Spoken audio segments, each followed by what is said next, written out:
ఓం సర్వమంగళ మాంగళ్య శివే సర్వార్థ సాధకే శరణ్య త్రయంబకి గౌరీ నారాయణి నమస్తుతే. ఈరోజు జాతకంలో శుక్రుని గురించి తెలుసుకుంటున్నాం. శుక్రుడు దాంపత్యంలో కామానికి కామశాంతికి కారకుడు. పురుషునికి స్త్రీకి ఎలా చూడాలి జాతక పొంతనలో. ఇప్పుడు ఈ మధ్యకాలంలో పూర్వ పొంతనలో చూసినట్లు ఆ 10 పొంతనలే చూస్తున్నారు, కానీ ఈ శుక్రుని పొంతన కూడా ఈ చూడాలి అని మన పంతులకు మనవి చేస్తూ ఈ జాతకం చేస్తున్నాను. మనకు శుక్రుడు పురుషునికి శుక్రకణాలకు కారకుడు, స్త్రీలకు అండాలకు కారకుడు శుక్రుడు. కాబట్టి పిల్లలు పుట్టాలన్నా శుక్రుడు కారకుడు అవుతాడు. అయితే శుక్రుడు మీనంలో ఉచ్చలో ఉంటే కామం 100% ఉంటుంది. అదే వృషభ తుల తన సొంత రాసుల్లో ఉంటే 80% కామం ఉంటుంది. కన్యలో 30% అక్కడ నీచంలో ఉంటాడు శుక్రుడు. అదే 6, 12 స్థానంలో శుక్రుడు ఉంటే అది 30% కామం ఉంటుంది, స్త్రీకి కానీ పురుషుని కానీ. అదేవిధంగా 1, 2, 3, 4, 5, 7, 8, 9, 10, 11 స్థానంలో శుక్రుడు ఉంటే 50 నుంచి 60% కామం ఉంటుంది. కాబట్టి మనము జాతక పొంతన చూసేటప్పుడు ఒక అబ్బాయికి మీనంలో శుక్రుడు ఉన్నాడంటే వృషభంలో తులలో శుక్రుడు ఉన్న అమ్మాయిని జాతక పొంతన కలపాలి. అదే కన్యా రాశిలో అబ్బాయికి శుక్రుడు ఉన్నాడంటే అమ్మాయి జాతకంలో 6లో కానీ 12లో కానీ శుక్రుడు ఉన్న అమ్మాయిని జాతక పొంతన చేయాలి. అదేవిధంగా ఈ కింది స్థాయిలో ఉన్నప్పుడు ఈ కింది స్థాయి వాళ్ళనే పొంతన చూడాలి. అదేవిధంగా ఈ స్థాయిలో ఉన్న వాళ్లకు పెళ్లిళ్ళు కూడా తొందరగా చేయాలి. ఎందుకంటే 25 సంవత్సరాలకి చేస్తే 30 సంవత్సరాల వరకు వాళ్ళకు 2 పిల్లలను కనేస్తే బాగుంటుంది. కన్యా రాశిలో శుక్రుడు ఉన్న 6లో 12లో ఉన్న అమ్మాయిలు కానీ అబ్బాయిలు కానీ. ఎందుకంటే తర్వాత అమ్మాయిలకు అండాలు విడుదల కావు, తర్వాత అబ్బాయిలకు శుక్రకణాలు తక్కువ, కౌంటింగ్ తక్కువ అవుతుంది. కాబట్టి IVFకు వెళ్తూ ఆ కౌంటింగ్ చేపిస్తూ శుక్రకణాలు తక్కువైనాయి, అండాలు విడుదల కావటం లేదని ఇది అంతా మన జాతకంలోనే ఉంటుంది. జాతక పరిశీలనలో శుక్రుని అంచనా వేసి మనము చూడవచ్చు. దాంపత్యంలో కామశాంతికి శుక్రుడు కారకుడు అవుతాడు. కాబట్టి శుక్రుడు ఏ స్థానంలో ఉన్నాడు అనేది చూసి మనము ముందుగానే దాన్ని చేయాలి. ఈ స్థానాల్లో ఉంటే ఒకసారి కన్యా రాశిలో కానీ 6లో కానీ 12లో ఉంటే శుక్రునికి బూస్ట్ చేయాలి. ఏదైనా మనకు ఆరోగ్యం బాగలేనప్పుడు బలహీనపడు ఏ విటమిన్ లోపమైందో ఆ విటమిన్ టాబ్లెట్ ఇచ్చి మనకు శరీరానికి ఎట్లా బూస్ట్ చేస్తారో అదేవిధంగా శుక్రుడు బలహీనంగా ఉన్న, నీచంలో ఉన్న, వేరే స్థానంలో శత్రుస్థానంలో ఉన్నప్పుడు ఆ శుక్రునికి శాంతి చేపించి దానికి శుక్రగ్రహానికి బూస్ట్ చేపిస్తే సిట్రైట్ అవుతుంది. కాబట్టి 1, 2, 3, 4, 5, 7, 8లో దాంపత్యం కాబట్టి చాలా మంచిగా ఉంటుంది. 8వ స్థానంలో శుక్రుడున్న మంచిగా దాంపత్య జీవితాన్ని గడుపుతారు. 9, 10, 11లో ఉన్న ఇది చాలా అటు ఇటు కానీ మధ్యగా ఉంటుందన్నమాట. కానీ ఈ రాశుల్లో ఉంటేనే మనకు చాలా ఇబ్బంది వస్తుంది, అమ్మాయి కానీ అబ్బాయి కానీ. కాబట్టి ఎవరి జాతకంలో పరిశీలించినప్పుడు IVF తర్వాత ICSI పోయి వాళ్ళ జాతకాలను పరిశీలిస్తే ఆ శుక్రుడు నీచంలో ఉన్న, 6లో ఉన్న, 12లో ఉన్న ఉంటాడు. అది గమనించాలి.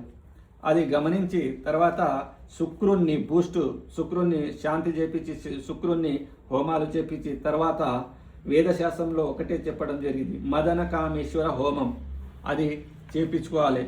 లేదా మదన కామేశ్వర లేహ్యం, ఇది ఆయుర్వేదిక్ డాక్టర్ని కన్సల్ట్ అయ్యి అది 6 నెలలు సేవించడం వల్ల ఈ రాసుల్లో ఉన్న వాళ్లకు శుక్రకణాలు తక్కువైతే శుక్రకణాలు పెరగడము, స్త్రీలు ఉంటే అండాలు విడుదల కావడం జరుగుతుంది.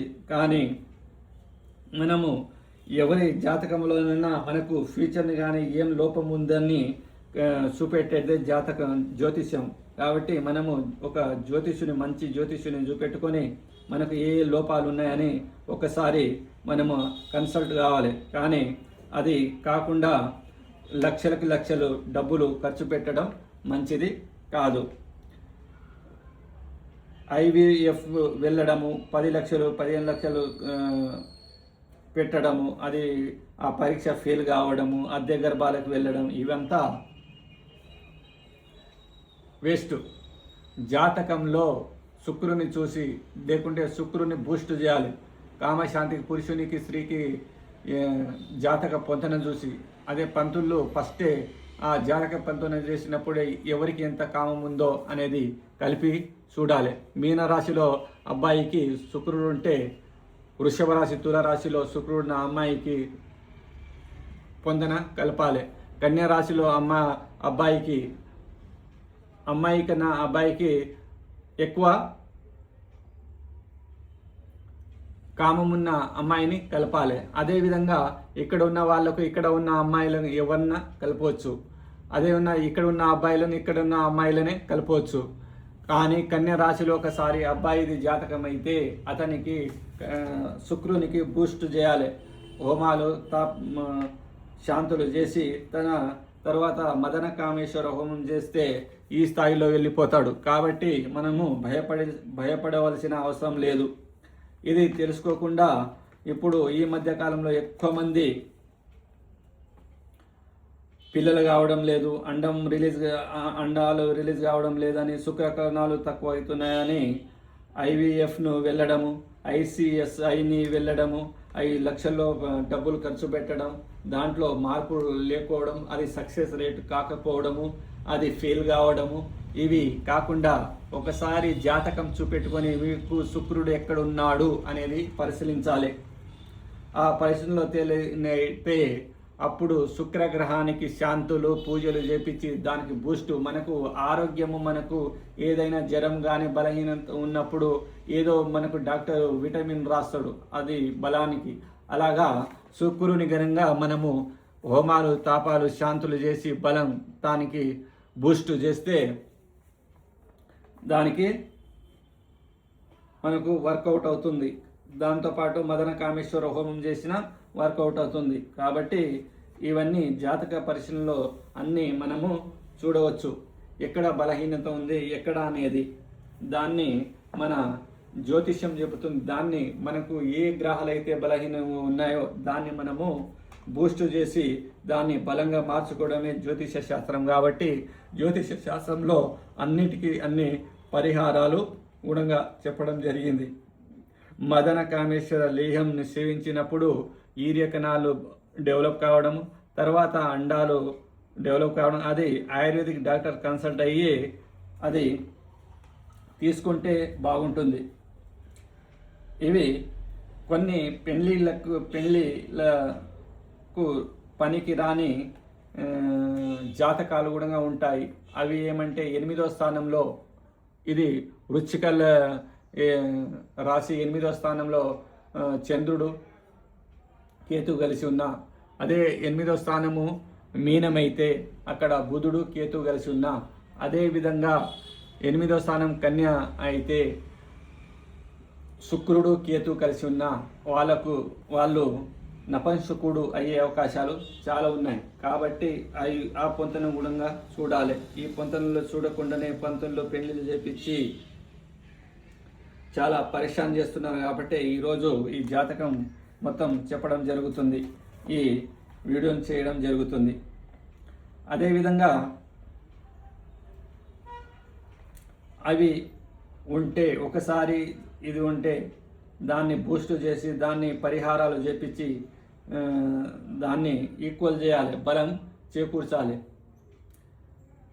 ఈ పెళ్లి చేసుకోవడమే దాంపత్యం కోసం, కామశాంతి కోసం, పిల్లలను కనడం కోసం. కాబట్టి ఇదన్నీ పరిశీలించి ఈ లేకుంటే దాన్ని మదన కామేశ్వర హోమం చేపించి దాన్ని డెవలప్ చేసుకుంటారని చేస్తూ ఈ వీడియోను ఇంతటితో ముగిస్తున్నాను.